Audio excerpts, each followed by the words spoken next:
ઝાડવાનો colour જોયો? કેવો કેવો કલર હોય?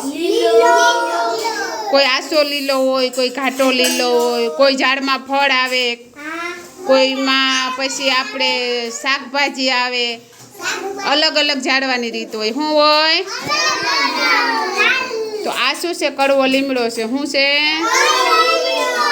હવે કડવો લીમડો ખાઈએ ને આપણે તો આપણે તંદુરસ્તી સારી રહીએ, પણ કડવું કોઈને ભાવતું નથી. તો રોજ કડવા લીમડાનું એક પાન ખાઈએ ને તો આપણે શું થાય? બીમાર ઓછા પડીએ કે હા, શક્તિ આવે. તો તમને ઝાડમાં ખબર પડી? ઝાડમાં ખબર પડી? હા, હવે રેડી. તો બધાય ઝાડ વિશે સમજ્યા? તો બધાએ છે ને હવના ફરિયામાં એક એક ઝાડ વાવવાનું છે. આંગળી ઊંચી કરો. કોણ કોણ વાવશે? હા હા, તો કાલે મને બધાએ કહેજો જેની જેની ઝાડવું વાવ્યું ને. હો હા, હાલો 1 2 3.